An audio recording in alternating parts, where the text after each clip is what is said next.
ദൈവത്തിന്റെ അതിപരിശുദ്ധമായ നാമം വാഴ്ത്തപ്പെടുമാറാകട്ടെ. ദൈവത്തിന്റെ വചനവുമായി നമുക്ക് വീണ്ടും ആയിരിക്കാൻ ദൈവം നമുക്ക് തരുന്ന ദൈവത്തിന്റെ വലിയ കൃപകൾക്കായി ദൈവത്തിന് സ്തോത്രം ചെയ്യാം.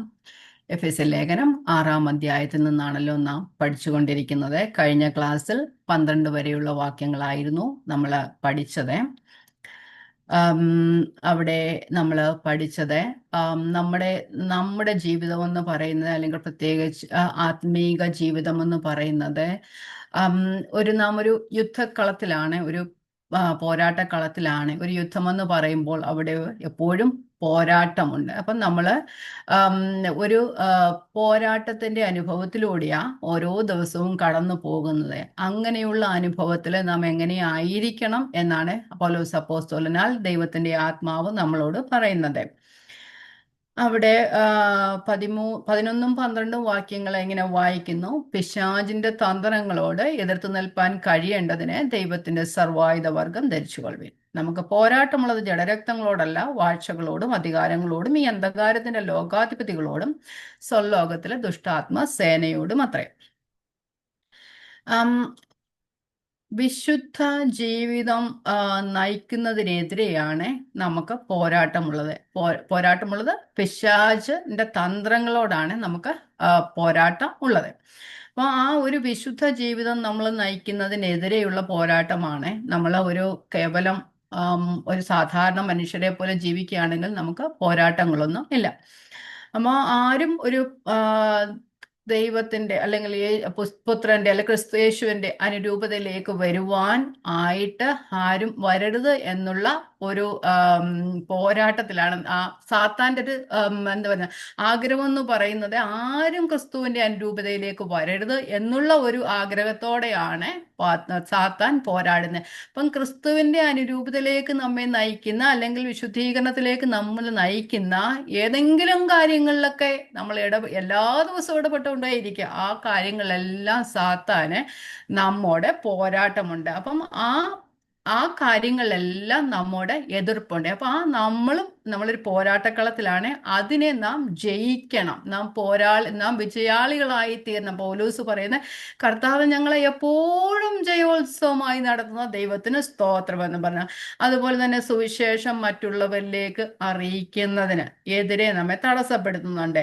അപ്പൊ ആ പല കാര്യങ്ങളിലും സാത്താൻ തന്ത്രങ്ങൾ, അല്ലെങ്കിൽ പിശാച് തന്ത്രങ്ങൾ മെനയുന്നു. അപ്പൊ നാം ബുദ്ധിയോടെ, പരിജ്ഞാനത്തോടെ, വിവേകത്തോടെ ഇരുന്നാൽ മാത്രമേ തന്ത്രങ്ങൾ മനസ്സിലാക്കുവാനും അതിനെ എതിർത്ത് നിൽപ്പാനും കഴിയുകയുള്ളൂ. അവിടെ പറയുന്നുണ്ട് പിശാചിന്റെ തന്ത്രങ്ങൾ എടുത്തു നിൽക്കേണ്ടതിന്. അപ്പൊ ആ പിശാചിന്റെ തന്ത്രങ്ങൾ എടുത്തു നിൽപ്പാൻ കഴിയേണ്ടതിന് 2 കാര്യങ്ങളായിരുന്നു നമ്മൾ കഴിഞ്ഞ ക്ലാസ്സിൽ പറഞ്ഞത്. ഒന്ന്, കർത്താവിലും അവന്റെ അമിത ബലത്തിലും ശക്തിപ്പെടണം. രണ്ടാമത്, ദൈവത്തിന്റെ സർവായുധ വർഗം ധരിക്കണം എന്നായിരുന്നു. കഴിഞ്ഞ ക്ലാസ്സിൽ നമ്മൾ കർത്താവിന്റെ അമിത ബലത്തെക്കുറിച്ചും എങ്ങനെയാണ് ശക്തിപ്പെടുന്നത് എന്നതിനെ കുറിച്ചും ഒക്കെ വിശദമായിട്ട് പഠിച്ചു.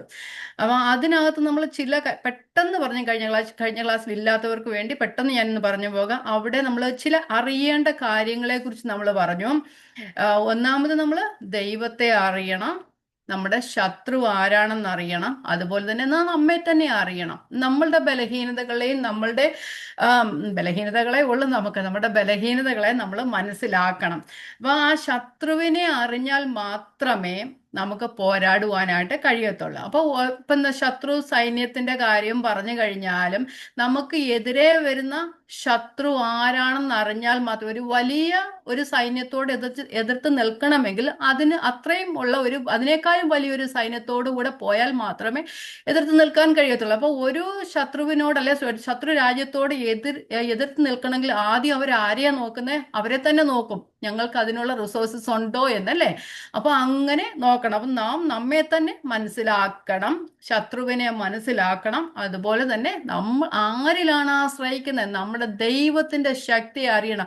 കാരണം നാം ദൈവത്തോട് അടുത്ത് വന്നതുകൊണ്ട് മാത്രമാണ് നമുക്ക് ഇങ്ങനെയുള്ള ആത്മീകമായ പോരാട്ടങ്ങൾ ഉണ്ടാകുന്നത്.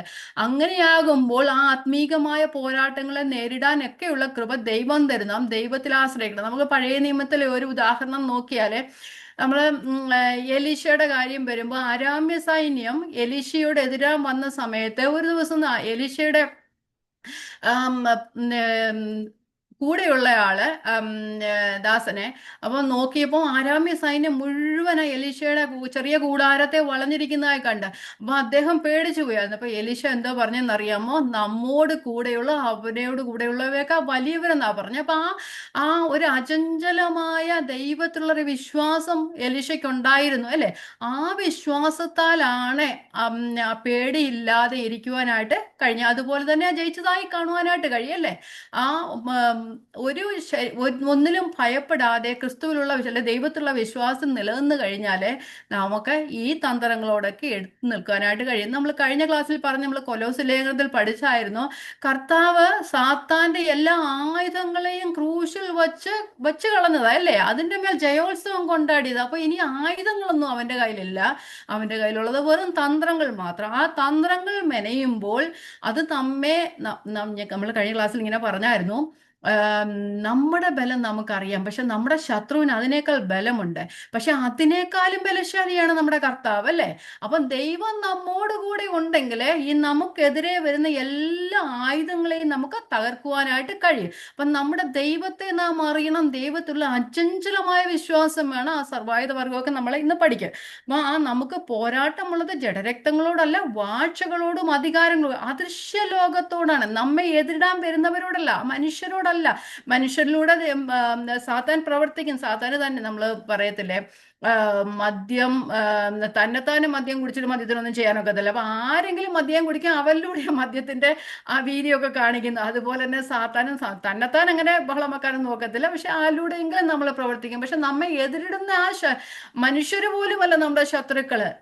അതിന്റെ പിന്നിൽ ഒരു ശക്തിയുണ്ട്. അതാണ് നമ്മുടെ യഥാർത്ഥ ശത്രു. ആ യഥാർത്ഥ ശത്രുവിനെ നാം മനസ്സിലാക്കാനായിട്ട് കഴിയും. അപ്പൊ അദൃശ്യ ലോകത്തോട് നാം എതിർത്ത് നിൽക്കണമെങ്കിൽ ദൈവത്തിന്റെ സർവായുധ വർഗം ദഹിക്കണം. ഇത് ആത്മീകമായ പോരാട്ടമാണ്. ആത്മീകമായ ആയുധങ്ങൾ അതിന് വേണം. അതാണ് ദൈവം നമ്മളെ, കർത്താവായ യേശു ക്രിസ്തു, ദൈവം നമ്മെ തന്റെ മക്കളാക്കുവാൻ തീരുമാനിച്ചു. ആ മക്കളാക്കി തീർത്തു. ആ മക്കളായ ദൈവത്തിന്റെ മക്കളായ അന്ന് മുതൽ നാം ഈ ലോകത്തിൽ നിന്ന് മാറ്റപ്പെടുന്നത് വരെ നമുക്ക് എന്നും ഈ പോരാട്ടമുണ്ട്. അപ്പൊ നാം ഈ പോരാട്ടത്തിൽ ആത്മീയമായ പോരാട്ടമാണ്. അതുകൊണ്ട് നമ്മുടെ ഈ ജഡീകമായ കാര്യങ്ങളോ നമ്മുടെ ഭൗതികമായ കാര്യങ്ങളോ ഒന്നും കൊണ്ട് ഇതിനെ ജയിക്കാനായിട്ട് കഴിയത്തില്ല. അതുകൊണ്ട് ദൈവം നമുക്ക് അതിനു വേണ്ടിയുള്ള എല്ലാ ആയുധങ്ങളെയും നമ്മുടെ പക്കൽ തന്നിട്ടുണ്ട്. അപ്പൊ അത് ആയുധങ്ങൾ എന്താണെന്ന് മനസ്സിലാക്കണം അല്ലേ. എന്നാൽ മാത്രമേ നമുക്ക് എടുത്ത് പോരാടാനായിട്ട് ഒക്കെ ഉള്ളൂ. നമുക്ക് ഇന്നത്തെ ക്ലാസ്സിലേക്ക് പോകാം. 13-ാമത്തെ വാക്യം, 13-ഉം 14-ഉം 15-ഉം 16-ഉം ഉണ്ട്. അപ്പൊ ഒരുമിച്ചൊന്ന് വായിക്കാം. ഓക്കെ. അതുകൊണ്ട് ദുർദിവസത്തിൽ എതിർപ്പാനും സകലവും സമാപിച്ചിട്ട് ഉറച്ചു നിൽപ്പാനും കഴിയേണ്ടതിന് ദൈവത്തിന്റെ സർവായുധ വർഗം എടുത്തുകൊള്ളുവിൻ. നിങ്ങളുടെ ആ സർവായുധ വർഗം എന്താണെന്നാണ് അടുത്ത 3 വാക്യങ്ങളിൽ പറയുന്നത്. നിങ്ങളുടെ അരയ്ക്ക് സത്യം കെട്ടിയും നീതി എന്ന കവചം ധരിച്ചും സമാധാന സുവിശേഷത്തിനായുള്ള ഒരുക്കം കാലിന് ചെരുപ്പാക്കിയും എല്ലാറ്റിനും മീതെ ദുഷ്ടന്റെ തീയമ്പുകളെ ഒക്കെയും കെടുക്കുന്നതായ വിശ്വാസം എന്ന പരിചയം എടുത്തുകൊണ്ട്. പിന്നെ നമുക്കറിയാം ബാക്കിൽ പറയുന്നുണ്ട് ആത്മാവിന്റെ വാളൊക്കെ പറയുന്നുണ്ട്. നമുക്ക് പിന്നെ വരാം. നമുക്ക് ഓരോ കാര്യങ്ങൾ ഇങ്ങനെ പഠിച്ചു പോകാം. അപ്പൊ ഇപ്പം നമുക്ക് 13-ാമത്തെ വാക്യം മാത്രം ഒന്നുകൂടെ വായിക്കാം. അതുകൊണ്ട് നിങ്ങൾ ദുർദിവസത്തിൽ എതിർപ്പാനും സകലവും സമാപിച്ചിട്ട് ഉറച്ചു നിൽപ്പാനും കഴിയേണ്ടതിന് ദൈവത്തിന്റെ സർവായുധ വർഗം എടുത്തുകൊണ്ട് നിൽക്കണം എന്നാണ് പറയുന്നത്. ഇവിടെ 2 കാര്യങ്ങൾ പറയുന്ന, ഉറച്ചു നിൽക്കണം, എതിർത്ത് നിൽക്കണം. ഈ ഉറച്ചു നിൽക്കണമെന്ന് പറയുന്നത് അത് എന്നും വേണം. അത് എന്നും നാം ഉറച്ചു നിൽക്കണം. എതിർത്ത് നിൽക്കേണ്ടത് എപ്പോഴാണ്? പോരാട്ടങ്ങൾ വരുമ്പോഴാണ് നാം എതിർത്ത് നിൽക്കേണ്ടത്. നാം ഉറച്ചു നിന്നാൽ മാത്രമേ നമുക്ക് എതിർത്ത് നിൽക്കുവാനായിട്ട് കഴിയത്തുള്ളൂ. ഒന്നുകൂടെ പറയാം, നാം ഉറച്ചു നിന്നാൽ മാത്രമേ നമുക്ക് എതിർത്ത് നിൽക്കാനായിട്ട് കഴിയത്തുള്ളൂ. അപ്പൊ നമ്മൾ വെറുതെ അല്ല ഉറച്ചു നിൽക്കുന്നത്. ദൈവം നമുക്ക് ആത്മീകമായ ആയുധങ്ങൾ തന്നിട്ടുണ്ട്. അത് എടുത്തുകൊണ്ട് നാം ഉറച്ചു നിൽക്കണം. എന്നാലേ എതിർത്ത് നിൽക്കാൻ കഴിയത്തുള്ളൂ. അപ്പൊ ആയുധങ്ങൾ ഇല്ലെങ്കിൽ നമുക്ക് ഉറച്ചു നിൽക്കാനും കഴിയത്തില്ല, എതിർത്ത് നിൽക്കാനും കഴിയത്തില്ല. അതുകൊണ്ട് നമുക്ക് ഏത് സമയത്തും ഉറച്ചു നിൽക്കണം. അതുപോലെ പ്രതിസന്ധികൾ വരുമ്പോൾ നാം എതിർത്ത് നിൽക്കണം. ഇവിടെ പറയുന്ന അതുകൊണ്ട് ദുർദിവസത്തിൽ therefore stand firm. ആ ദൈവത്തിന്റെ സർവായുധ വർഗം ഇല്ലാതെ നമുക്ക് ഈ ദുഷ്ടശക്തികളോട് എതിർത്ത് നിൽക്കുവാനായിട്ട് കഴിയുകയില്ല. കാരണം ഇത് ആത്മീക ലോകത്തിലെ പോരാട്ടമാണ്. നമ്മളുടെ നേരെയുള്ള ബാഹ്യമായ ആ ശത്രുക്കളോടാണെങ്കിൽ നമുക്ക് ആ ബാഹ്യമായി പോരാടാം. രണ്ട് വെറുതെയുള്ള വാക്കുകൾ പറഞ്ഞു കഴിഞ്ഞാലും കുറെയൊക്കെ ശരിയാകും. പക്ഷെ ഇവിടെ അതല്ല. നമ്മളെ ശത്രു എന്ന് പറയുന്ന അദൃശ്യ ലോകത്താണ്. അപ്പൊ ആ തന്ത്രങ്ങൾ മെനയുന്നവനാണ് പിശാച്. ആ ദുഷ്ടശക്തികളോട് അല്ലെങ്കിൽ അവരുടെ നമ്മളെ തോൽപ്പിക്കാനുള്ള, നമ്മെ ദൈവത്തിങ്കിലേക്ക് നയിക്കാതിരിക്കാനുള്ള, നമ്മളെ ദൈവജനത്തിൽ നിന്ന് അകറ്റിക്കളയാനുള്ള അവരുടെ ആഗ്രഹങ്ങളോട് നമുക്ക് എതിർത്ത് നിൽക്കാൻ കഴിയണം. അതിന് ദൈവത്തിന്റെ സർവായുധ വർഗം നാം ധരിക്കണം. ഇവിടെ ഇപ്പോൾ നമ്മൾ ഈ വാക്യങ്ങൾ വായിച്ചപ്പോൾ 6 കാര്യങ്ങളാണ് ഇവിടെ പറഞ്ഞിരുന്നത്. ആദ്യത്തെ 3 കാര്യങ്ങൾ നമുക്ക് എപ്പോഴും വേണ്ടതും ധരിക്കേണ്ടതും, പിന്നത്തെ 3 കാര്യങ്ങൾ ആവശ്യം വരുമ്പോൾ ഉപയോഗിക്കേണ്ടതുമാണ്. അപ്പൊ ആ ഒരു യുദ്ധക്കളത്തിൽ ഒരു പോരാളി എപ്പോഴും ആയുധങ്ങൾ ധരിക്കേണ്ട ചില കാര്യങ്ങളുണ്ടല്ലേ, അത് എപ്പോഴും ധരിച്ചുകൊണ്ടിരിക്കണം. പക്ഷെ ആക്രമണങ്ങൾ വരുമ്പോൾ എതിർത്ത് നിൽക്കാൻ ആവശ്യമായ ചില ആയുധങ്ങളുമുണ്ട്. അപ്പൊ ഇവിടുത്തെ ആദ്യത്തെ 3 കാര്യങ്ങൾ എപ്പോഴും നാം ധരിക്കണമെന്നാ പറയുന്നത്. അടുത്തത് നമ്മൾ എടുത്തുകൊണ്ട് നിൽക്കാനാ പറയുന്നത്. അപ്പൊ എപ്പോഴും ധരിക്കേണ്ടവയുമുണ്ട്, അതുപോലെ ആവശ്യമുള്ളപ്പോൾ മാത്രം ഉപയോഗിക്കേണ്ടതുമുണ്ട്. അപ്പൊ ആദ്യത്തെ 3 കാര്യങ്ങൾ ഇവിടെ പറയുന്നത്, ആദ്യത്തെ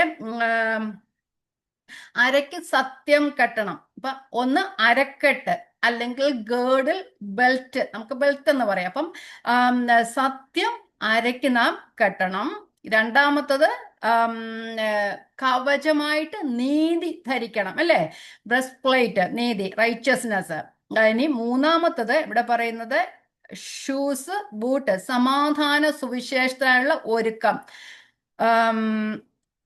നമ്മൾ കാലിന് ചെരുപ്പാക്കണം എന്ന് പറയുന്നുണ്ട്. അപ്പൊ അത് നമ്മൾ എപ്പോഴും ധരിക്കേണ്ട കാര്യങ്ങളാണ്. ഇനി അടുത്ത 3 പരിച, വിശ്വാസം എന്ന പരിച, ഫെയ്ത്ത് എന്നുള്ള ഷീൽഡ്. പിന്നെ രണ്ടാമത്തെ കാര്യം ഇവിടെ പറയുന്നത് രക്ഷ എന്ന ശിരസ്ത്രം, ഹെൽമറ്റ്, സാൽവേഷൻ ആണ്. മൂന്നാമതായിട്ട് അടുത്തതുള്ളത് വചനം എന്ന ആത്മാവിന്റെ വാളും കൈക്കൊള്ളുവിൻ എന്നാ പറയുന്നത്. ഇതിനകത്ത് ഞാൻ പറഞ്ഞു 3 എപ്പോഴും എടുക്കണം, 3 ആവശ്യമുള്ളപ്പോൾ ഉപയോഗിക്കാനുള്ളതാണ്. ഇതിനകത്ത് ആദ്യത്തെ 5 കാര്യങ്ങൾ നമുക്ക് ഡിഫെൻസീവ് വെപ്പൺസ് ആണ്. അവസാനത്തെ ഒരു കാര്യം മാത്രമേ ഉള്ളൂ ഒഫെൻസീവ് ആയിട്ടുള്ളത്. ആദ്യത്തെ 5 സ്വയം സുരക്ഷയ്ക്ക് വേണ്ടിയുള്ളതാണ്, അല്ലെങ്കിൽ പ്രതിരോധത്തിന് വേണ്ടിയുള്ളതാണ്. ഇനി അവസാനത്തെ 1 ഒഫെൻസീവ്, കടന്നാക്രമണം.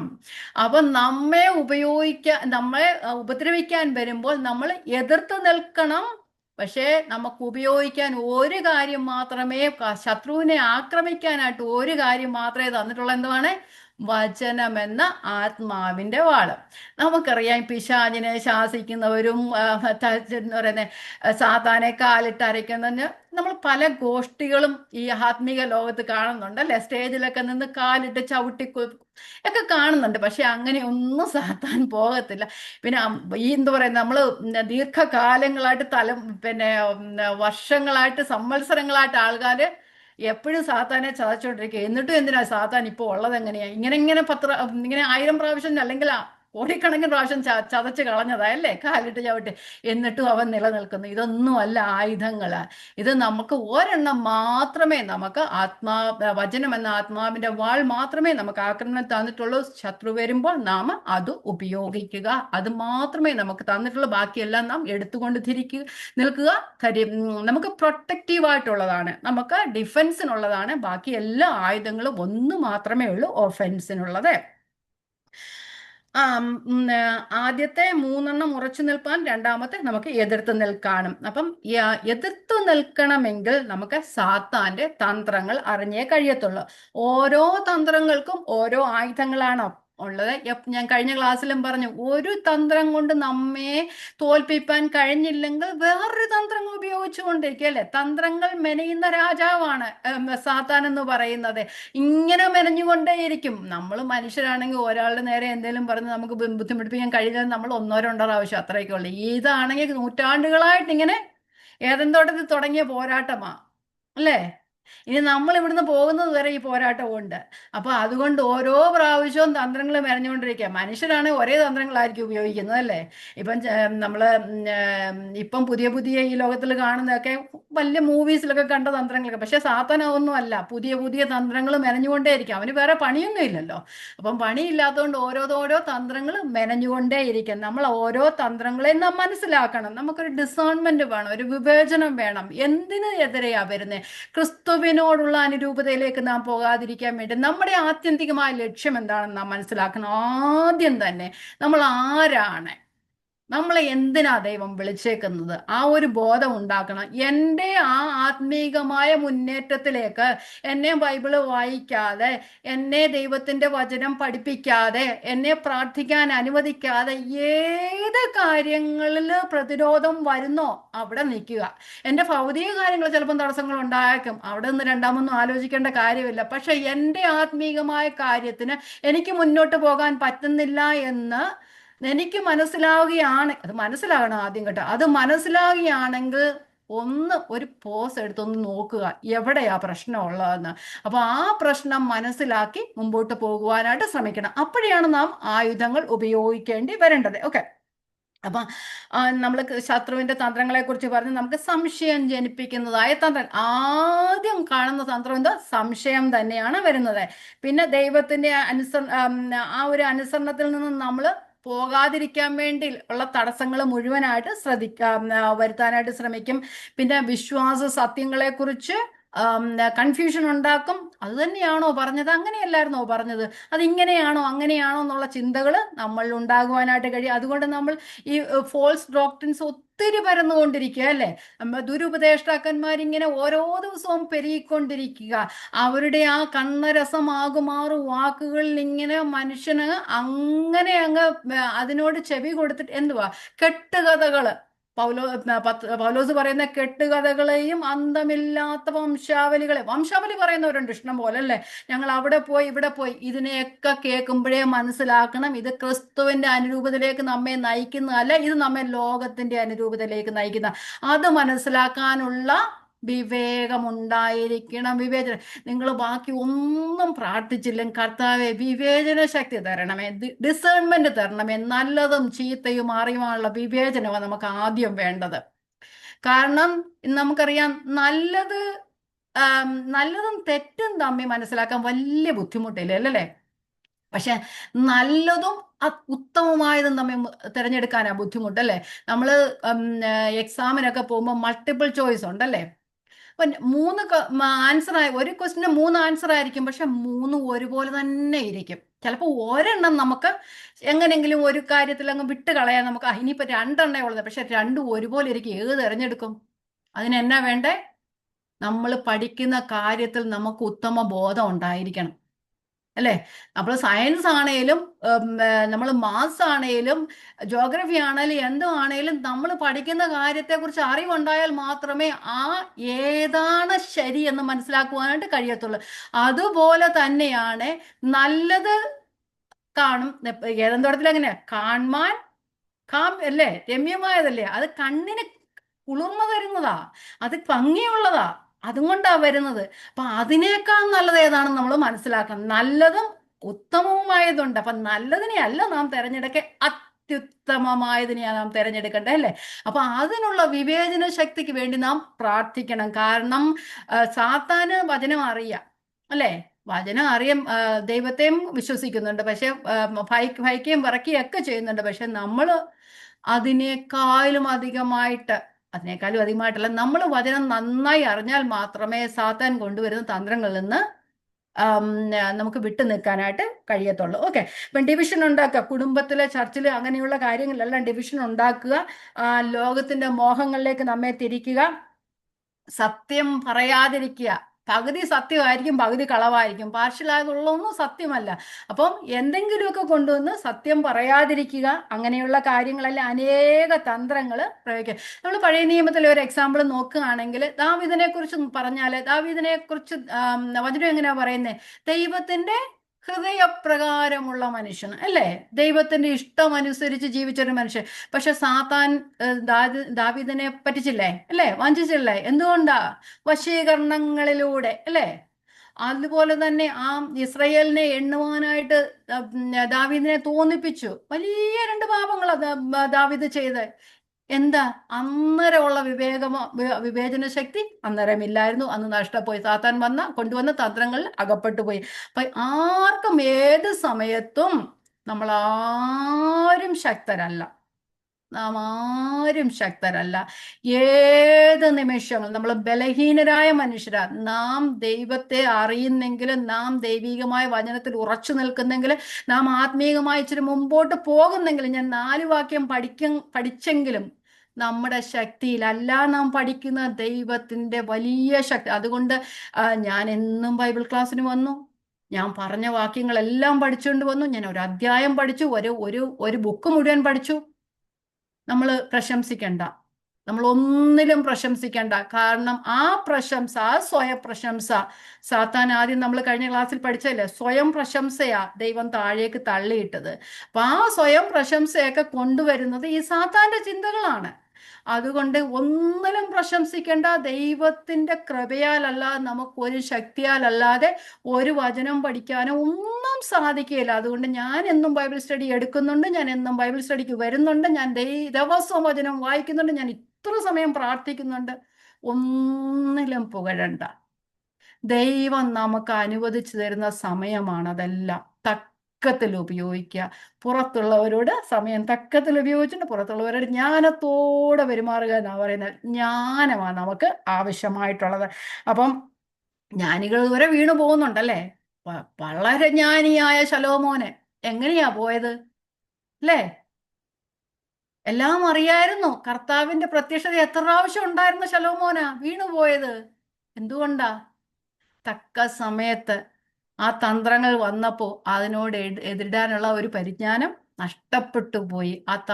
സാത്താന്റെ ആ നല്ലതും അത്യുത്തമവും ആയുള്ളത് തിരിച്ചറിയാനുള്ള ഒരു ബുദ്ധിമുട്ട് അവിടെ വന്നതുകൊണ്ടാണ്. അപ്പൊ നാം പോരാട്ടക്കളത്തിൽ ആണ് എന്നറിയുന്ന ദൈവം നമുക്ക് ഉപയോഗിക്കാനായിട്ട് അനേകം ആയുധങ്ങളെ, സാത്താന്റെ തന്ത്രങ്ങളോട് എതിർപ്പാൻ കഴിയേണ്ടത് ദൈവത്തിന്റെ സർവായുധ വർഗമാണ് നമുക്ക് ധരിച്ചിരിക്കുന്നത്. അപ്പൊ നമുക്ക് ഈ ദുർദിവസങ്ങൾ ഉണ്ടാവുമെന്നാണ് ഇവിടെ പറയുന്നത്. നമുക്ക് എന്നും ശുഭകരമായ ദിവസമല്ല.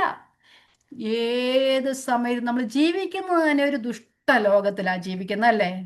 യുദ്ധങ്ങളും, നമ്മൾ പണ്ടൊക്കെ യുദ്ധങ്ങളെ കുറിച്ചൊക്കെ കർത്താവിന്റെ സമയത്തേക്ക് യുദ്ധങ്ങളും യുദ്ധസ്തുതികളും ഒക്കെ കേൾക്കുമെന്നൊക്കെ പറയാം. ഇന്ന് നമ്മൾ കേട്ടോണ്ടിരിക്കുന്ന എന്തുവാ? പെട്ടെന്ന് യുദ്ധം അല്ലേ. രാജ്യം രാജ്യത്തോട് എതിരിടുന്നു. കർത്താവിന്റെ വരവ് സമീപമായിരിക്കാം. ദുർദിവസമാ വരുന്നത്. ആർക്കാ എന്താ എപ്പോഴാ വരുന്നതെന്ന് ഒന്നും അറിയാൻ കഴിയത്തില്ല. ആ ദുർദിവസത്തിൽ നാം എതിർത്ത് നിൽക്കാൻ കഴിയേണ്ടതിനല്ലേ. ദുർദിവസം എപ്പോ വരുമെന്ന് അറിയത്തില്ല. നാം അതുകൊണ്ട് കരുതലുള്ളവരായിരിക്കണം. പിശാച് അലറുന്ന സിംഹം പോലെ ആരെ വിഴുങ്ങേണ്ടു എന്ന് ഇങ്ങനെ ഊടാടി സഞ്ചരിച്ചു കൊണ്ടിരിക്കുക. അതുകൊണ്ട് ആ പിശാചി കൗശലം പ്രഭവും ക്രാഫ്റ്റിനെസ് ഉണ്ട്. അപ്പൊ നാം പിശാചിന് ഇടം കൊടുക്കരുത്. ഒരു ചെറിയൊരു ഹോള് പോലും, ഒരു ഗ്യാപ്പ് പോലും പിശാചിന് നമ്മുടെ ജീവിതത്തിൽ കടക്കാനായിട്ട് അനുവദിക്കരുത്.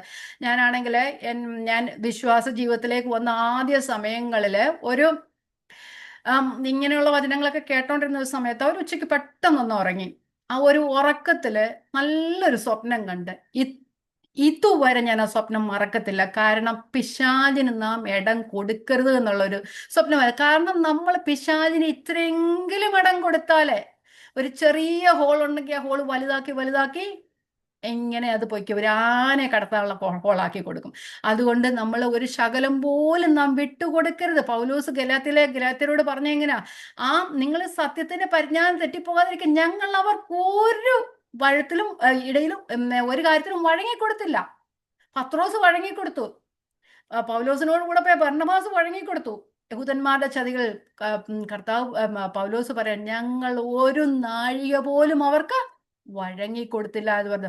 ഒരു നാഴിക പോലും സാത്താന്റെ തന്ത്രങ്ങൾക്ക് വഴങ്ങിക്കൊടുക്കുവാനായിട്ട് നമ്മുടെ ജീവിതത്തിൽ അവസരം ഉണ്ടാക്കരുത്. പിശാചിന് ഇടം കൊടുക്കരുത്. നമ്മള് സത്യത്തിലും നീതിയിലും നാം പുതു മനുഷ്യരാക്കി, അല്ലെ, സത്യന്റെ ഫലമായി നീതിയിലും വിശുദ്ധിയിലും ദൈവാനുവുമായി സൃഷ്ടിക്കപ്പെട്ട പുതിയ മനുഷ്യനെ ധരിച്ചിരിക്കുന്നവരാ. അതുകൊണ്ട് സത്യവും നീതിയും വിശ്വാസവും എല്ലാം നമുക്ക് എപ്പോഴും കൂടെ ഉണ്ടായിരിക്കണം. ഒരു തരത്തിലും പിശാചിന്റെ ആ തന്ത്രങ്ങൾ നമ്മൾ അകപ്പെട്ടു പോകാൻ ഇടയിൽ നമുക്ക് പിശാചിന് ഒരു തരത്തിലും ഗ്യാപ്പ് കൊടുക്കരുത്. അത് എപ്പോഴും ഓർത്തുകൊണ്ടിരിക്കാൻ. നമ്മൾ ഗ്യാപ്പ് കൊടുക്കുന്നതുകൊണ്ടാണ് മിക്കവാറും അത് കയറുന്നത്. ഗ്യാപ്പ് കൊടുക്കാതിരുന്നാൽ അത് മിക്കവാറും നമ്മുടെ അടുത്തോട്ട് വരാറേ ഇല്ല. അതുകൊണ്ട് ഗ്യാപ്പ് കൊടുക്കരുത്. പിശാചിന്റെ തന്ത്രങ്ങളെ നാം മനസ്സിലാക്കണം. ഓക്കെ, നമുക്കിനി 14-ാമത്തെ വാക്യം നമ്മുടെ പറഞ്ഞത്, അതുകൊണ്ട് നിങ്ങൾ ദുർദിവസത്തിൽ എതിർപ്പാനും സകലവും സമാപിച്ചിട്ട് ഉറച്ചു നിൽക്കുക. കാരണം എപ്പോഴും ഉറച്ചു നിൽക്കണം. എപ്പോഴെങ്കിലും നാം ഒന്ന് പതറിപ്പോവുക, അവിടെ പിശാച് ആ ഗ്യാപ്പിലൂടെ കയറി വരും. അതുകൊണ്ട് എപ്പോഴും ഉറച്ചു നിൽക്കണം. നാം ദുർദിവസം വരുമ്പോൾ എതിർത്ത് നിൽക്കുകയും വേണം. ഇനി 14-ാമത്തെ വാക്യം. 14 നമ്മൾ ദൈവത്തിന്റെ സർവായുധ വർഗത്തിലേക്ക് നമ്മൾ കടക്കുകയാണ്. 14-ാമത്തെ വാക്യം, നിങ്ങളുടെ അരയ്ക്ക് സത്യം കെട്ടിയും നീതി എന്ന കവചം ധരിച്ചു. അപ്പൊ ഇവിടെ അരയ്ക്ക് സത്യം കെട്ടുക എന്ന് പറഞ്ഞാൽ, അപ്പം നമ്മൾ അരക്കെട്ട് എന്ന് മലയാളത്തിൽ പറയാം, അരക്കച്ചെന്ന് പറയാം, ഗേർഡിൽ ഇംഗ്ലീഷിൽ പറയാം, അല്ലെങ്കിൽ ബെൽറ്റ്. നമുക്ക് പെട്ടെന്ന് നമുക്ക് മനസ്സിലാക്കാൻ കഴിയുന്നത് ബെൽറ്റ്. അപ്പം സത്യം ബെൽറ്റായിട്ട് നാം ഉപയോഗിക്കണം. അപ്പൊ നമുക്ക് എന്തിനാ നമ്മൾ ഈ ബെൽറ്റ് ഉപയോഗിക്കുന്നത്? സ്റ്റൈലിന് വേണ്ടിയാണോ ബെൽറ്റ് ഉപയോഗിക്കുന്നത്? ആണോ? സ്റ്റൈലിനായിട്ട് ഉപയോഗിക്കുന്നവരും ഉണ്ട്. ഇപ്പൊ സ്റ്റൈലിനൊക്കെ ആയിട്ട് ഉപയോഗിക്കും. പക്ഷെ ബെൽറ്റ് നമ്മൾ ഉപയോഗിക്കുന്ന എന്തോത്തിനാ? നമ്മളുടെ വസ്ത്രങ്ങളൊക്കെ ഇച്ചിരി ലൂസ് ആയിരിക്കുന്നത് ടൈറ്റ് ചെയ്യാൻ വേണ്ടിയിട്ടാ, അല്ലേ? അത് ടൈറ്റ് ആയിട്ട് വെക്കാൻ വേണ്ടിയിട്ടാ നമ്മൾ ബെൽറ്റ് ഉപയോഗിക്കുന്നത്, അല്ലേ? ഒന്ന് വൃത്തിയായിട്ടിരിക്കാൻ വേണ്ടിയിട്ടാ ബെൽറ്റ് ഉപയോഗിക്കുന്നത്. നമ്മളൊരു യുദ്ധക്കളത്തിലെ ഒരു കാര്യം നോക്കിയാൽ, അല്ലെങ്കിൽ നമ്മളൊരു പോലീസ് ഓഫീസറോ ഒരു സെക്യൂരിറ്റിയൊക്കെ നോക്കിയാൽ അവരുടെ ബെൽറ്റ് ഉണ്ട്. എല്ലാവർക്കും ബെൽറ്റ് ഉണ്ട്, അല്ലേ? അത് അവർ ചിലപ്പം അത് ടൈറ്റ് ചെയ്യാനല്ല ഉപയോഗിക്കുന്നത്. അവരുടെ ആ ഓരോ ഗാഡ്ജറ്റ്സ് ഉപയോഗിക്കാൻ, നമ്മൾ പ്രത്യേകിച്ച് നമ്മൾ ഈ ജോലി സ്ഥലത്തൊക്കെ സെക്യൂരിറ്റിയെ കാണാം, പോലീസ് ഓഫീസറിന്റെ കാര്യം വിട്ട് അവർക്കും അത് തന്നെ. പെപ്പർ സ്പ്രേ, പിന്നെ അങ്ങനെയുള്ള ഗണ്ണ്, അങ്ങനെയൊക്കെയുള്ള കാര്യങ്ങൾ അവരെവിടെ വെക്കുന്നത്? അവരെ ബെൽറ്റിലോട്ടാ കൊളുത്തി വെക്കുന്നത്, അല്ലേ? അപ്പൊ എല്ലാം സുരക്ഷിതമാക്കി സൂക്ഷിക്കുന്ന ഒരു സാധനമാണ് ബെൽറ്റ് എന്ന് പറയാവുന്നത്. അപ്പൊ ഈ ബെൽറ്റ് എപ്പോഴാ ധരിക്കുന്നത്?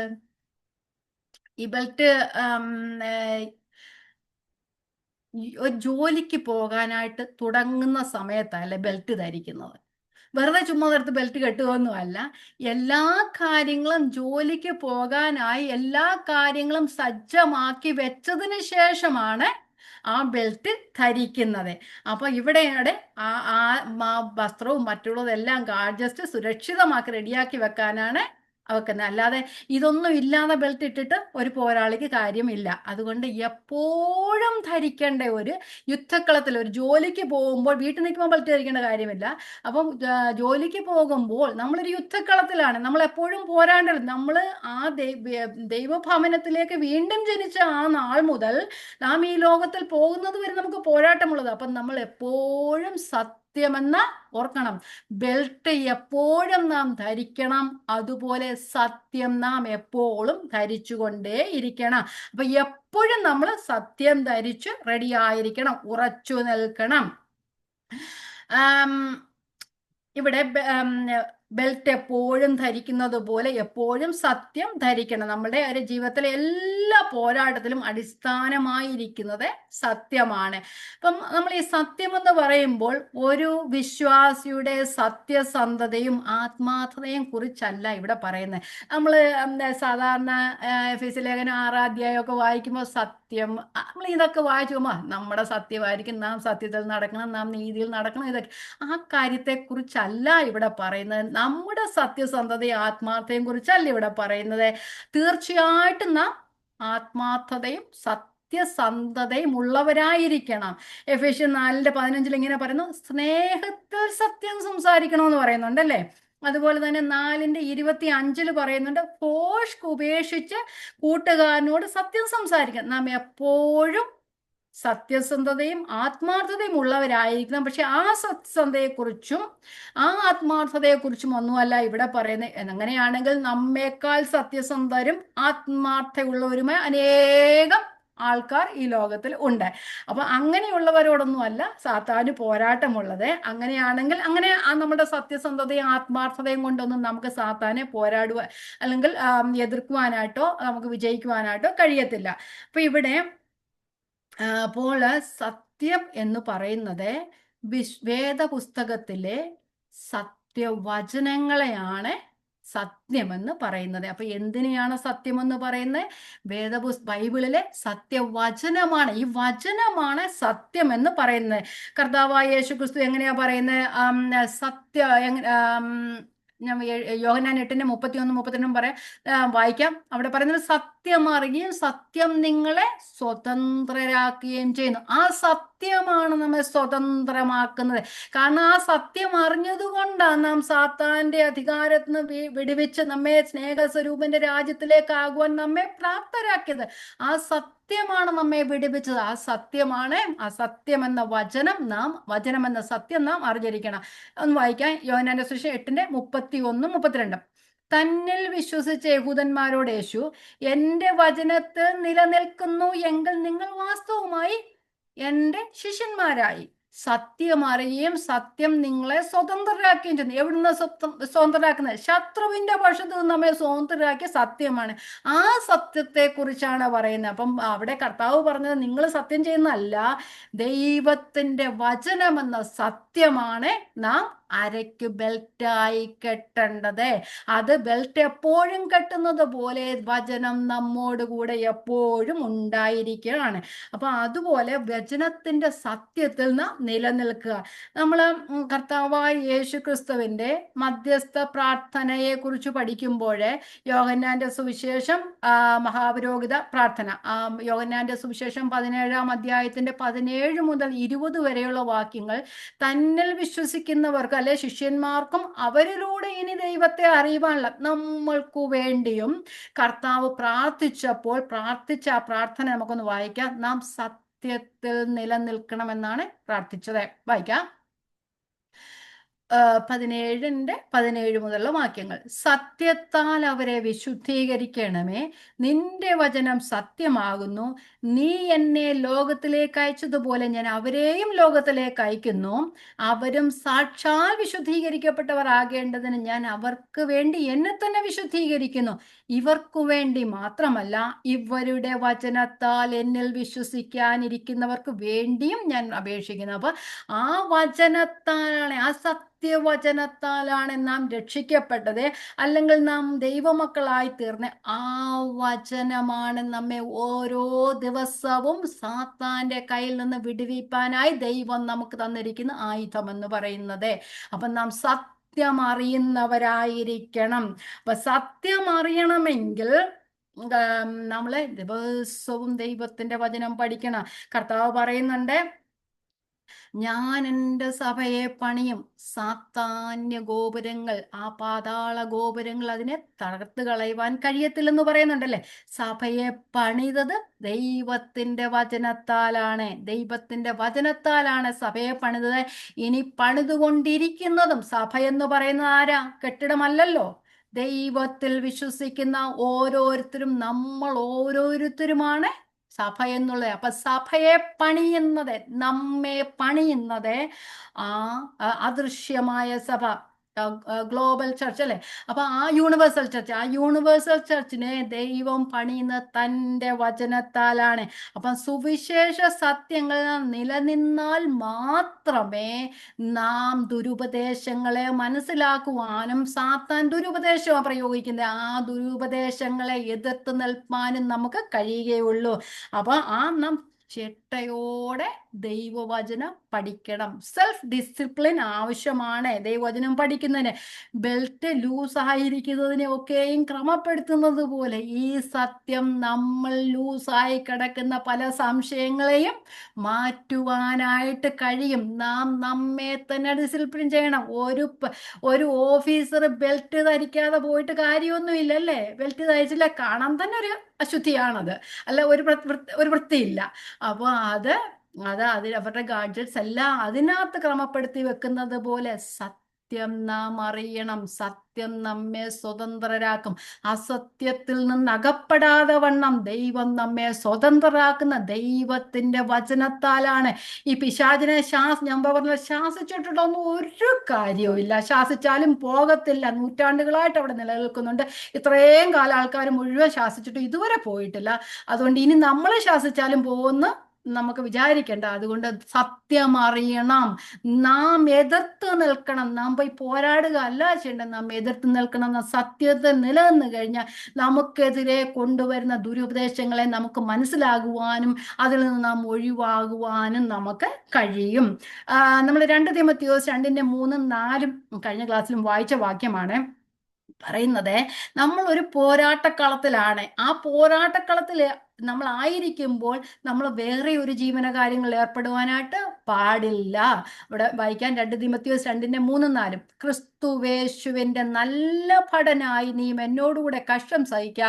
പട ചേർത്തവനെ പ്രസാദിപ്പിക്കേണ്ടത് യാതൊരു പടയാളിയും ജീവനകാര്യത്തിൽ ഇടപെടാതിരിക്കും. നമുക്ക് ആവശ്യമില്ലാത്ത കാര്യങ്ങളിലൊന്നും നാം ഇടപെടരുത്. നമ്മൾക്ക് അയോഗ്യമായി തോന്നുന്ന, നമുക്ക് യോഗ്യമല്ലെന്ന് തോന്നുന്ന ഒരു കാര്യത്തിലും ഇടപെടരുത്. അവരാ കൂട്ടുകെട്ടിൽ പോയെന്നിരിക്കാം, അവരത് കണ്ടെന്നിരിക്കാം, ഇവർ ഇത് കണ്ടെന്നിരിക്കാം, അവരത് പറഞ്ഞെന്നിരിക്കാം. പക്ഷെ അതെന്റെ നോർമാക്കി മാറ്റരുത്. അത് എനിക്കുള്ളതല്ല. അത് എന്നെ വിശ്വാസ ജീവിതത്തിലേക്ക് മുമ്പോട്ട് പോകാൻ കൊണ്ടുപോകുന്നതല്ല എന്ന് മനസ്സിലാക്കി ഞാൻ പറയുന്നത് പോലെ എന്തെങ്കിലും തടസ്സമായിട്ട് നമുക്ക് തോന്നുന്നെങ്കിൽ പോസ് ചെയ്യുക, ഒന്നുകൂടെ ആലോചിക്കുക, കർത്താവിനോട് പ്രാർത്ഥിക്കുക, മുമ്പോട്ട് പോവുക. എവിടെയാ നമ്മൾ മുമ്പോട്ട് പോകേണ്ടതെന്ന് നമുക്ക് മനസ്സിലാകണം. അപ്പം അവിടെ ഒരു പടയാളിയും ജോലി സമയത്ത് അവന്റെ ജീവനകാര്യത്തിൽ ഇടപെടാൻ പോകുന്നില്ല. അങ്ങനെ വന്നു കഴിഞ്ഞാൽ ശത്രു വന്ന് തോൽപ്പിക്കും. അതുകൊണ്ട് അങ്ങനെയുള്ള കാര്യങ്ങളിലൊന്നും നാം ഇടപെടാൻ പോകരുത്. ഇനി അതുകൊണ്ട് നമ്മൾ എബ്രായ ലേഖനം 12:1 പറയുന്നു, മുമ്പിൽ വച്ചിരിക്കുന്ന ഓട്ടം സ്ഥിരതയോടെ ഓടണം. പൗലോസ് നമ്മൾ കഴിഞ്ഞ ക്ലാസ്സിൽ കഴിഞ്ഞു, ഞാൻ നല്ല പോർ പൊരുതു, ഓട്ടം തികച്ചു, വിശ്വാസം കാത്തു. നമ്മൾ ഇത് മരിച്ചു കഴിയുമ്പോൾ എഴുതി കല്ലറയിൽ എഴുതി വെക്കുന്ന ഒരു സാധനം. അതിനു വേണ്ടിയിട്ടല്ല വിശ്വാസികൾക്ക് തന്നിരിക്കാൻ. ജീവിച്ചിരിക്കുമ്പോഴും പറയണം, ഞാൻ നല്ല പോർ പൊരുതു, ഓട്ടം തികച്ചു, വിശ്വാസം കാത്തു. കാരണം ഒരു ഓട്ടക്കളത്തിൽ, ഒരു പോർക്കളത്തിലാണ് നാം നാളെ. ഓടുന്നവൻ ഇടയ്ക്കൊന്നും നിൽക്കത്തില്ല. നേരെ പോയാൽ മാത്രമേ ആ ഒരു നല്ല ആ പോയിന്റിലേക്ക് എത്തിച്ചേർക്കുവാനായിട്ട് കഴിയത്തുള്ളൂ. വിജയം വരിക്കുവാനായിട്ട് ഓട്ടക്കളത്തിൽ ഓടുന്നു, എല്ലാവരും ഓടുന്നുവെങ്കിൽ ഒരുവനെ ബിരുദ പ്രാപിക്കുന്നുള്ളൂ. നിങ്ങളും പ്രാപിക്കാൻ തക്കവണ്ണം ഓടുവീനെന്നാ പറയുന്നത്.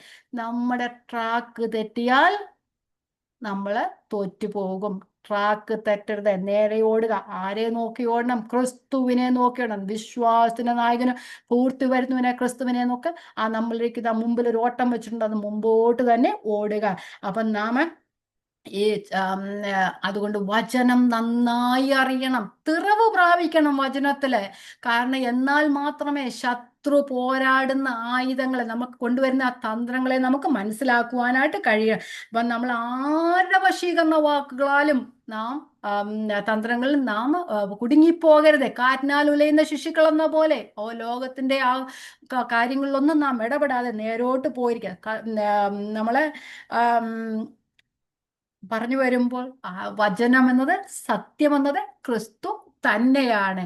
അപ്പം യോഹന്നാന്റെ സുവിശേഷം 14:6 ഇങ്ങനെ പറഞ്ഞു, ഞാൻ തന്നെ വഴിയും സത്യവും ജീവനുമാണ്. അപ്പൊ ക്രിസ്തുവിനെ നാം എപ്പോഴും ധരിക്കണം. അപ്പൊ ക്രിസ്തുവിന്റെ സത്യങ്ങളെ അറിഞ്ഞിരിക്കുക എന്ന് തന്നെയാണ് ക്രിസ്തുവിനെ ധരിക്കുക എന്ന് പറയുന്നത്. അപ്പൊ ഞാൻ പറഞ്ഞതുപോലെ ദൈവത്തിന്റെ സത്യത്തിന്റെ ആവിഷ്കാരമാണ് ക്രിസ്തു എന്നുള്ളത്, അല്ലെ?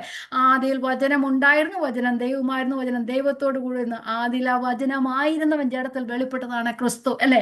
അപ്പം ആ യേശുവിന്റെ ജഡത്തിലുള്ള വെളിപ്പാടാണ്, വചനത്തിന്റെ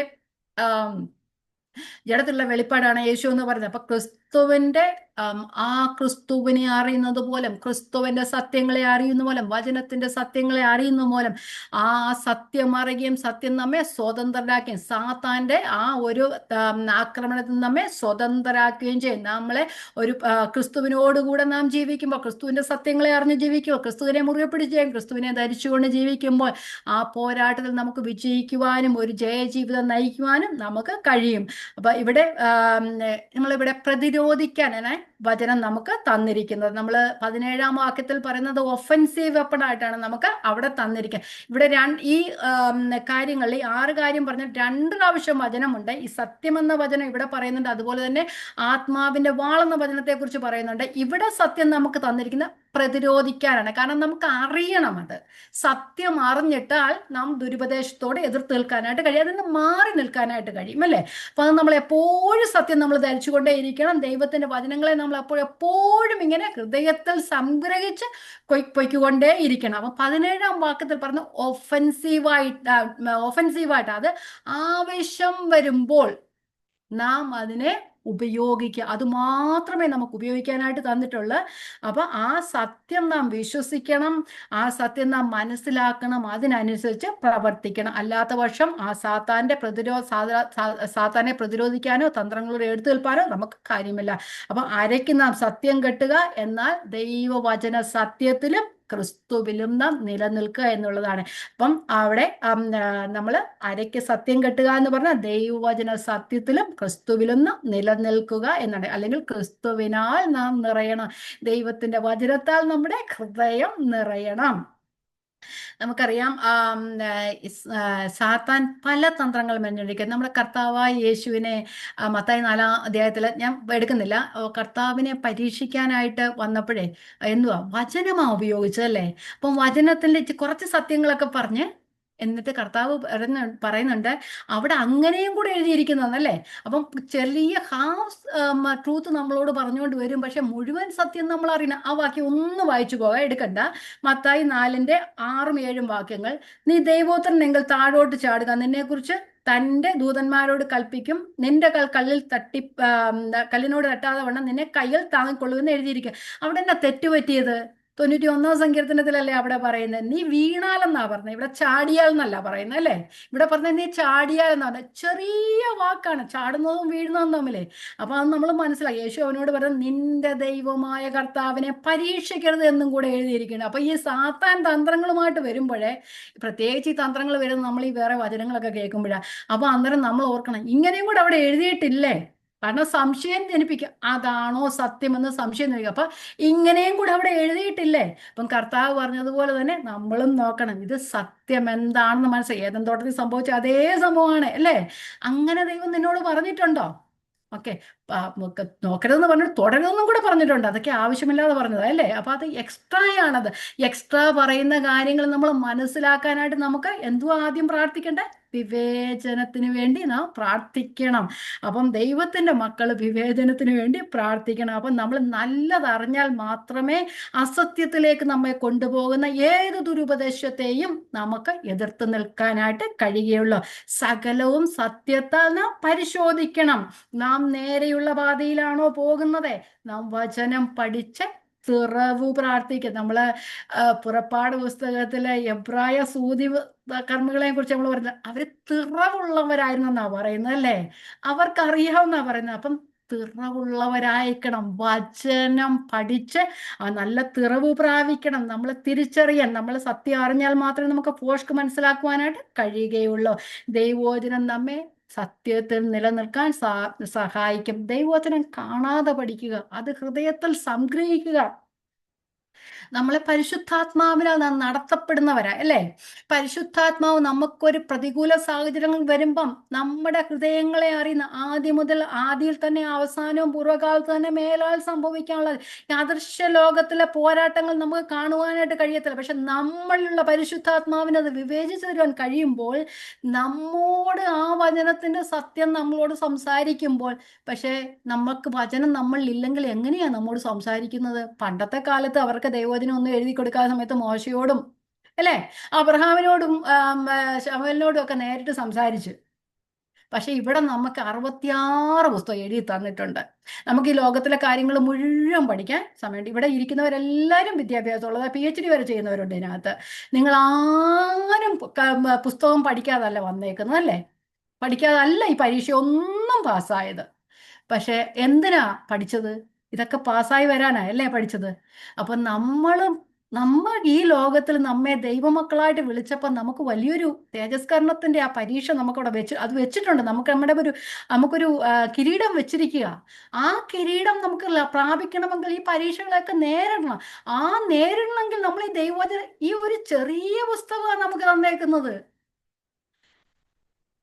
മാസ്റ്റേഴ്സും PhD ഒക്കെ പഠിക്കുന്നവര് ഈ 1ാം ക്ലാസ് മുതൽ പഠിച്ച പുസ്തകങ്ങൾ നോക്കിക്കഴിഞ്ഞാൽ പിന്നെ നമ്മുടെ യോഹന്നാൻ പറയുന്ന പോലെ ഈ വീട്ടിൽ മുഴുവൻ കൂട്ടിയിട്ടായിരുന്ന പുസ്തകങ്ങൾ കൊണ്ടും തികയത്തില്ല. അതുപോലുള്ള പുസ്തകങ്ങളാണ് പഠിച്ചതല്ലേ. അപ്പൊ അങ്ങനെയാകുമ്പോ ഈ ഒരു ചെറിയ പുസ്തകത്തിലെ 66 പുസ്തകത്തിലെ കാര്യങ്ങൾ പഠിക്കാനാണോ ബുദ്ധിമുട്ടല്ലേ? അപ്പൊ ഇത് പഠിച്ച് ഹൃദയത്തിൽ സംഗ്രഹിക്കുക. അത് ദൈവത്തോട് ചോദിച്ച ആ ദൈവത്തിൽ നിന്ന് ശക്തി പ്രാപിച്ച് അത് ഹൃദയത്തിൽ സംഗ്രഹിക്കുക. ഇത് വെറുതെ അല്ല തന്നേക്കുന്നത്, ഇത് നമുക്ക് ഉപയോഗത്തിന് തന്നേക്കുന്ന സാധനമായത്. നമ്മെ ദൈവത്തിന്റെ ക്രിസ്തുവിന്റെ അനുരൂപത്തിലേക്ക് നടക്കുവാൻ പര്യാപ്തമായ വചനങ്ങളായത്. ആ വചനങ്ങൾ നാം പഠിക്കണം. സത്യം അറിയാൽ സത്യം നമ്മെ ബാക്കി എല്ലാത്തിൽ നിന്നും അസത്യത്തിൽ നിന്ന് സ്വതന്ത്രരാക്കുവാനായിട്ട് കഴിയും. ഓക്കെ, അപ്പൊ നാം എപ്പോഴാ സത്യം ധരിക്കണ്ടേ? എതിർത്ത് നിൽക്കുമ്പോഴാണോ? ഒരിക്കലല്ല. എപ്പോഴും ബെൽറ്റ് വേണം. അത് ഓർത്താൽ മതി. എപ്പോഴും ബെൽറ്റ് ഇല്ലാതെ നമുക്ക് ജീവിക്കാനായിട്ട് ഒരു പോലീസ് ഓഫീസറിന് ജോലി ചെയ്യുവാനായിട്ട് കഴിയത്തില്ല. അതുപോലെ ഒരു വിശ്വാസിക്ക് ബെൽറ്റ് ഇല്ലാതെ ഒരു നിമിഷം പോലും ജീവിക്കാൻ കഴിയത്തില്ല. ആ കാര്യം മാത്രം ചിന്തിച്ചാൽ മതി. സത്യത്തെ നിലനിൽക്കുക, ക്രിസ്തുവിന്റെ സത്യത്തിൽ നാം നിലനിൽക്കുക. ഇനി 2ാമത്തെ കാര്യത്തിലേക്ക് പോകാം. നീതി എന്ന കവചം. Breast plate of righteousness. അപ്പം ഇവിടെ നീതി എന്ന കവചം ഒരു ബ്രസ്റ്റ് പ്ലേറ്റ് അല്ലെങ്കിൽ കവചം എന്ന് പറയുമ്പോൾ നമ്മൾ പണ്ടത്തെ കവചം എന്നൊക്കെ പറയുമ്പോൾ ഇനി അർത്ഥം മനസ്സിലാക്കാനൊക്കെ ഒരു ബുദ്ധിമുട്ടാണ്. ഈ ബ്രസ്റ്റ് പ്ലേറ്റ് എന്ന് പറയുമ്പോൾ ഒരു പോലീസ് ഓഫീസറിന്റെ ബ്രസ്റ്റ് പ്ലേറ്റ് എന്ന് പറയുന്നത് ആ ഒരു എന്താ പറയുന്നത്, ഒരു സ്ലീവ്ലെസ് ആയിട്ടുള്ള ഒരു ലെതർ കൊണ്ടുള്ള അല്ലെങ്കിൽ ഇച്ചിരി കട്ടിയായിട്ടുള്ള നമ്മുടെ ഇന്റേണൽ ഓർഗൻസിനെ കവർ ചെയ്യാൻ കൊള്ളാവുന്ന ഒരു കട്ടിയുള്ള ഒരു എന്താ പറയുന്നത്, ഒരു വസ്ത്രമാണ് അല്ലേ. അതാണ് ഈ കവചം എന്ന് പറയുന്നത്. അത് നമ്മുടെ ആ ഹാർട്ടിനെയും ഇന്റേണൽ ഓർഗൻസിനെയൊക്കെ കവർ ചെയ്യുന്ന ഒരു സാധനമാണ്. അതെ, അപ്പം ഇവിടെ പറയുന്നത് നമ്മൾ നീതി എന്ന കവചം ധരിക്കണം എന്ന് വെച്ചാൽ നീതി നമ്മുടെ ഹൃദയത്തോട് ചേർത്തു വയ്ക്കണം. അപ്പം ബ്രസ്റ്റ് പ്ലേറ്റ് എന്ന് പറയും നമ്മുടെ ഹൃദയത്തോട് ചേർന്നിരിക്കും, നമ്മുടെ ഹൃദയത്തെ സൂക്ഷിക്കാനുള്ളതാണ്. എന്തുകൊണ്ടാ ഹൃദയത്തെ സൂക്ഷിക്കുന്നു എന്ന് പറയുന്നത്? സാത്താൻ ആദ്യം തന്ത്രം മെനയുന്ന എവിടോട്ടാന്നാ പറഞ്ഞേ? നമ്മുടെ ചിന്തകളിലേക്ക്, നമ്മുടെ ഹൃദയത്തിലേക്ക് വേണ്ടാത്ത ചിന്തകളെല്ലാം കയറ്റിത്തരും അല്ലേ. ആ ചിന്തകൾ തമ്മിൽ വേറെ ചിന്തകളിൽ നമ്മൾ പോകും. അങ്ങനെ ചിന്തകളാൽ കൊണ്ട് നാം വശീകരണപ്പെട്ടിട്ട് നമ്മുടെ ആ ക്രിസ്തുവിനോടുള്ള ആ മുമ്പോട്ടുള്ള യാത്രയ്ക്ക് തടസ്സമാക്കി അവിടെ നിർത്തുക. അപ്പൊ ആദ്യം മെനയുന്നത് ചിന്തകളില് തന്ത്രങ്ങൾ മെനയുക എന്നുള്ളതാണ്. അതുകൊണ്ട് നീതി നമ്മുടെ ബ്രസ്റ്റ് പ്ലേറ്റ് ആയിട്ട് വെക്കണം, ഹൃദയത്തോട് ചേർത്ത് വെക്കണം. നമ്മുടെ ഹൃദയത്തിന് വേണ്ടാത്ത ചിന്തകളിൽ നിന്ന് ക്രിസ്തുവിന്റെ നീതി നമ്മളെ രക്ഷിക്കും. അപ്പൊ അവിടെ നീതി എന്നത് 2 തരത്തിലുള്ള നീതിയുണ്ട്. ഇത് പറയുന്നത് ക്രിസ്തുവിന്റെ നീതി. അപ്പം ക്രിസ്തു തന്നെയാണ് നീതി എന്ന ക്രിസ്തുവിനെ ഒന്ന് വായിച്ചു പോകാം. 2 കൊരിന്ത്യർ 5:21. പാപമറിയാത്തവനെ നാം അവനിൽ ദൈവത്തിന്റെ നീതിയാകേണ്ടതിന് അവൻ നമുക്ക് വേണ്ടി നമുക്ക് നീതിയായി തീർന്ന ക്രിസ്തുവിന്റെ നീതി നമ്മുടെ ഹൃദയത്തോട് ചേർത്തു വെക്കണം. അതുപോലെ തന്നെ 1 കൊരിന്ത്യർ 1:30. നിങ്ങളോ അവനാൽ ക്രിസ്തുവേശുവിലിരിക്കുന്നു, അവൻ നമുക്ക് ദൈവത്തിങ്കിൽ നിന്ന് ജ്ഞാനവും നീതിയും ശുദ്ധീകരണവും വീണ്ടെടുപ്പുമായി തീർന്നു. അപ്പൊ ഈ നീതിയാണ് നമ്മുടെ ഹൃദയത്തോട് ചേർത്ത് വെക്കേണ്ടത്. നമ്മൾ സങ്കീർത്തന പുസ്തകങ്ങളിലൊക്കെ വായിക്കുമ്പോൾ സങ്കീർത്തനക്കാരൻ പറയുന്നത്, എന്റെ നീതിയായ യഹോവേ, എന്റെ നീതിയായ ദൈവമേ, എന്റെ ഹൃദയത്തോട് ചേർന്നിരിക്കണമേ. ആ ദൈവത്തെ ഹൃദയത്തോട് ചേർന്ന് വയ്ക്കുക.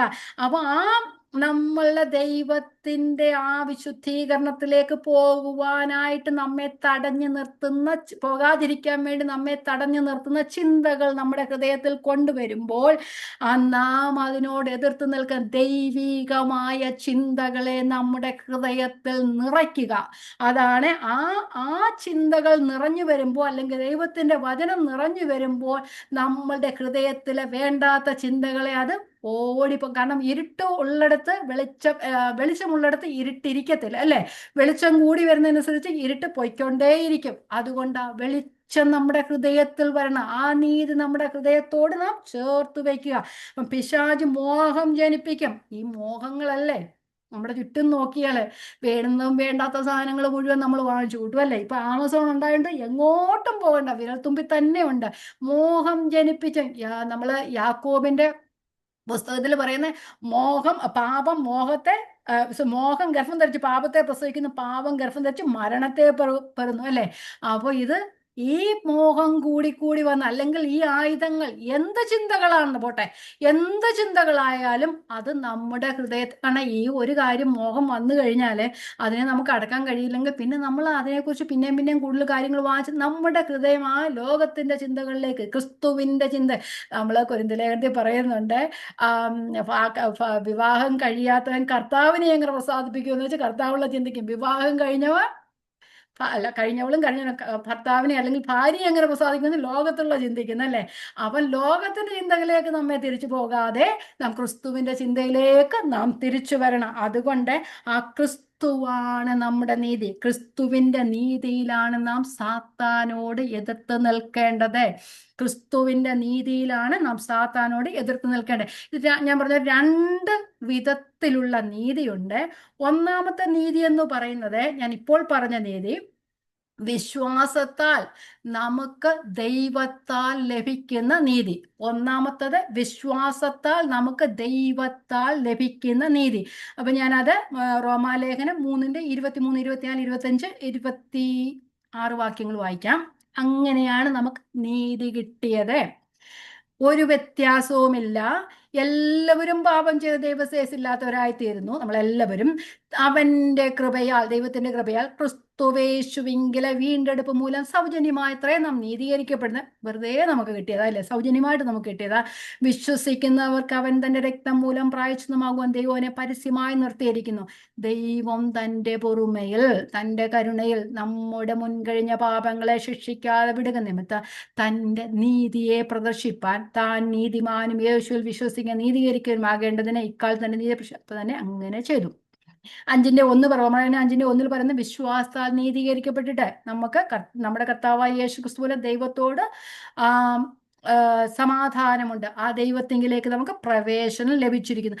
അതാണ് വിശ്വാസത്താൽ നമുക്ക് ദൈവത്താൽ ലഭിക്കുന്ന നീതി. ഇനി രണ്ടാമത്തെ നീതി എന്ന് പറയുന്നത് ദൈവത്തിന്റെ ആത്മാവിനാൽ ദൈവം നമ്മിൽ പ്രവർത്തിക്കുന്ന നീതി. വായിച്ചു വരുമ്പോൾ മനസ്സിലാവും. ഒന്ന്, വിശ്വാസത്താൽ നമുക്ക് ദൈവത്താൽ ലഭിക്കുന്ന നീതി. രണ്ടാമത്തെ, തൻ്റെ ആത്മാവിനാൽ നമ്മിൽ പ്രവർത്തിക്കുന്ന നീതി.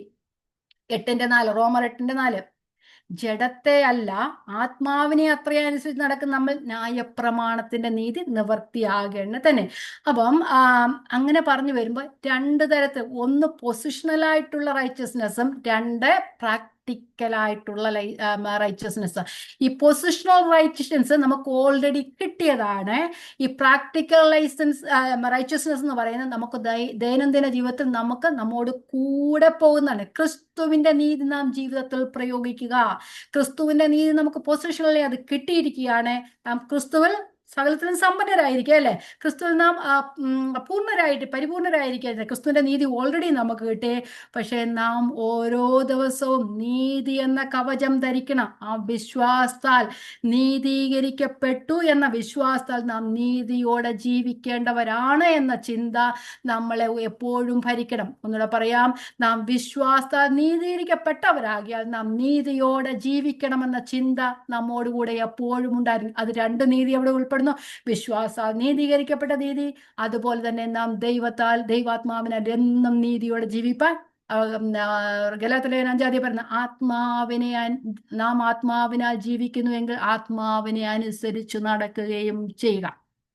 അപ്പൊ ഇതെല്ലാത്തിനും ദൈവത്തിന്റെ ആത്മാവ് ഈ സർവായുധ വർഗമൊക്കെ ധരിച്ച് നമ്മൾ മുമ്പോട്ട് പോകാനായിട്ട് ദൈവത്തിന്റെ ആത്മാവിനെ നമ്മോട് കൂടെ തന്നിട്ടുണ്ട്. കാരണം വെറുതെ അല്ല, ഇത് നമുക്ക് തന്നിട്ടുണ്ട്. അതിനാലാണ് നാം ജയം വരിക്കുന്നത്. അപ്പം രണ്ട് നീതി, ഒന്ന് പൊസിഷണലും, രണ്ട് പ്രാക്ടിക്കൽ ആയിട്ടുള്ള നീതി. അപ്പൊ ഞാൻ മുമ്പേ തന്നെ ഉദ്ധരിച്ചായിരുന്നു എഫെസ്യ ലേഖനം 4:24 നീതിയിലും വിശുദ്ധിയിലും ദൈവാനുരൂപമായി സൃഷ്ടിക്കപ്പെടുന്ന പുതുമനുഷ്യനെ ധരിച്ചിരിക്കുകയല്ലേ അല്ലെ. അപ്പൊ നമുക്ക് ആ നീതി കിട്ടി. പക്ഷെ ഇനി നാം നീതിയോടെ നടക്കണം. അപ്പൊ സാത്താൻ ഏത് നേരത്തും നമ്മെ ആക്രമിക്കുന്നത്, ആ തന്ത്രങ്ങൾ മെനയുന്നു, വിശ്വാസം, ആശ്രയം എന്നിവ നമ്മുടെ തകർക്കാനായിട്ട്. നാം ആരാണെന്ന ചിന്തയും നാം എങ്ങനെ ജീവിക്കേണ്ടവരെന്ന ചിന്തയും നാം ആരാണെന്ന് എന്താ ക്രിസ്തുവിന്റെ നീതി നമ്മൾ തന്നു.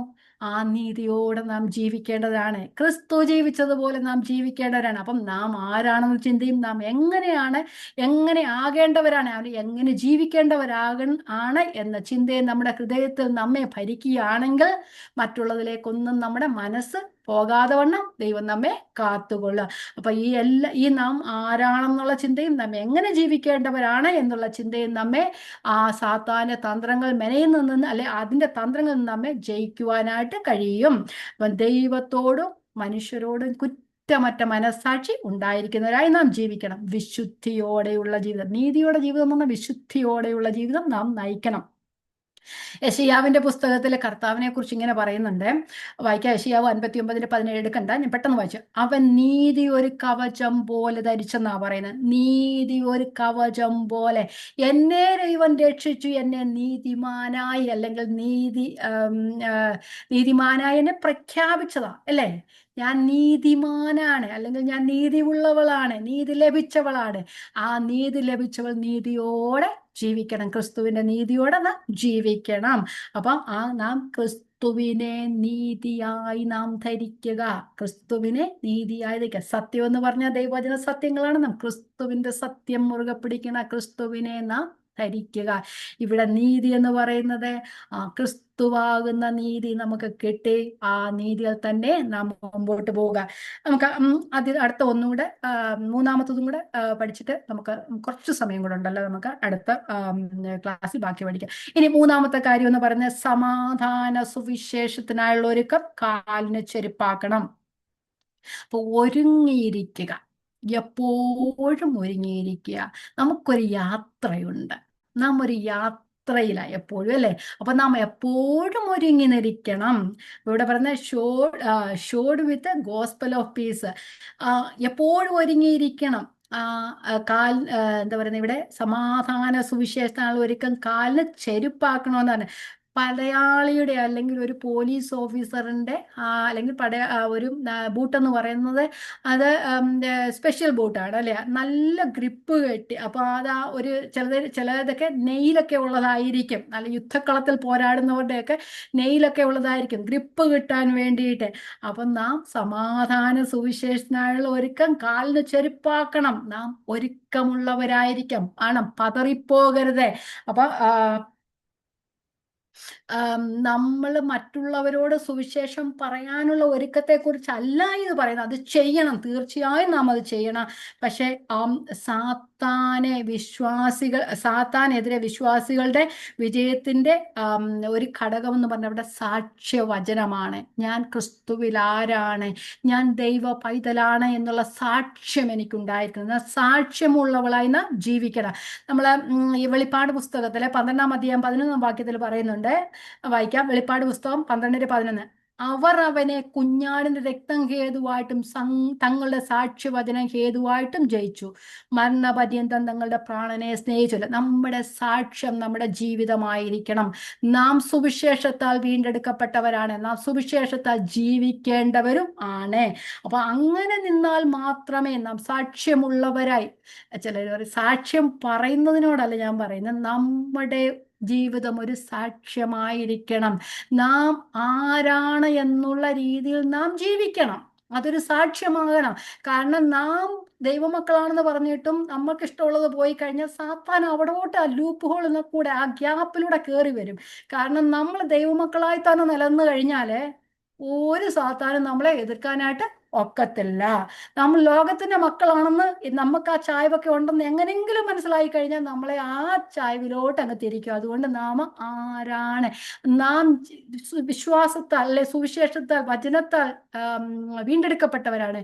ആ വചനം, ആ സുവിശേഷ സത്യത്തിൽ നാം നിലനിൽക്കുക. ആ നമ്മുടെ ജീവിതം തന്നെ ഒരു സുവിശേഷമായി തീരണം. അപ്പൊ നാം സമാധാനത്തിന്റെ സുവിശേഷമുള്ളവരായിരിക്കണം. ക്രിസ്തു തന്നെയാണ് നമ്മുടെ സമാധാനം, അല്ലെ? നാം കയർക്കുന്നവരാകരുത്, നാം സമാധാനമുള്ളവരായിരിക്കും. സമാധാന സുവിശേഷമുള്ളവരായിരിക്കും. ക്രിസ്തുവിന്റെ സുവിശേഷത്തിന് മാത്രമേ സാത്താന്റെ തന്ത്രങ്ങളോട് എതിർപ്പാനായിട്ട് നമുക്ക് കഴിയുകയുള്ളൂ. അപ്പൊ നമ്മുടെ ആത്മീക പാദങ്ങൾ സുവിശേഷത്തിന് ഒത്തതായിരിക്കണം.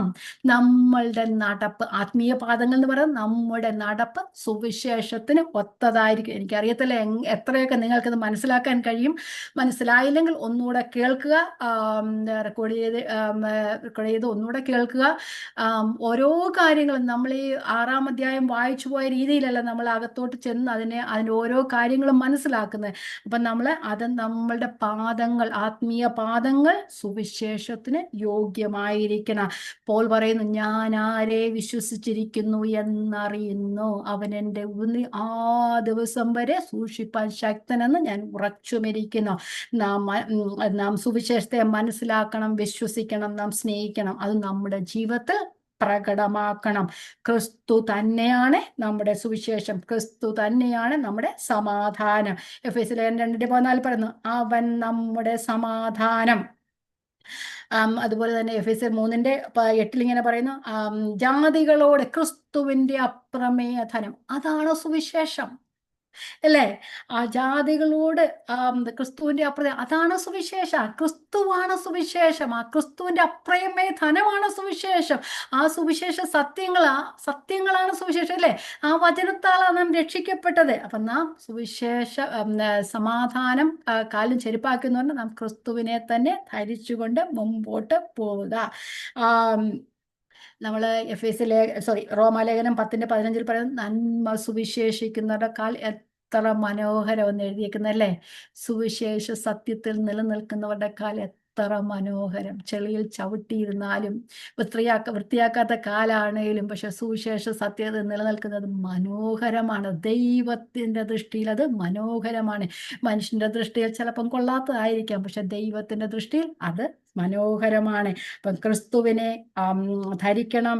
ക്രിസ്തു പിന്തുടരുന്ന പാത നാം പിന്തുടരണം. നമുക്ക് ദൈവം നമുക്കൊരു മാതൃക വെച്ചേച്ചു പോയി, അല്ലേ? നമ്മൾ അനുകരിപ്പാൻ കർത്താവ് നമുക്കൊരു മാർഗം വെച്ചേച്ചു പോയിരിക്കുന്നു എന്ന് മാതൃക വെച്ചേച്ചു പോയിരിക്കുന്നു എന്ന് പറയുന്നുണ്ട്.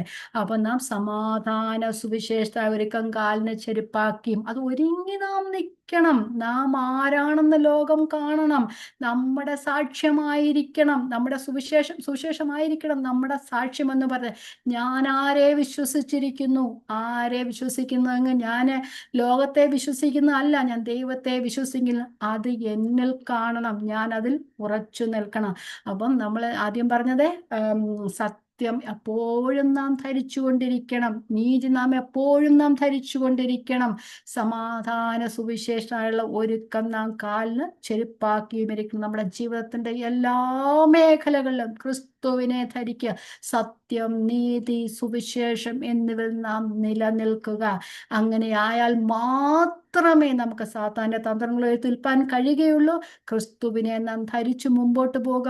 ഓരോ ദിവസവും ദൈവത്തോട് പ്രാർത്ഥിക്കുക. നമ്മൾ പ്രാർത്ഥനയെക്കുറിച്ച് പറയുന്നത്, സകല പ്രാർത്ഥനയാലും യാതൊരു അവസാന വാക്കിൽ പറയുന്നത്, പ്രാർത്ഥന എന്നത് ഒരു സർവായുഗത്തിന്റെ ഭാഗമല്ല എങ്കിലും നമുക്ക് ഈ സർവായുധം നാം ധരിച്ചിട്ടുണ്ടെങ്കിലും നമുക്ക് അതിനുള്ള എനർജി നമുക്ക് ലഭിക്കുന്ന, എതിർത്ത് നിൽക്കാനുള്ള എനർജി ലഭിക്കുന്നത് ദൈവത്തിന്റെ ആത്മാവിനാലും പ്രാർത്ഥനയാലുമാണ്.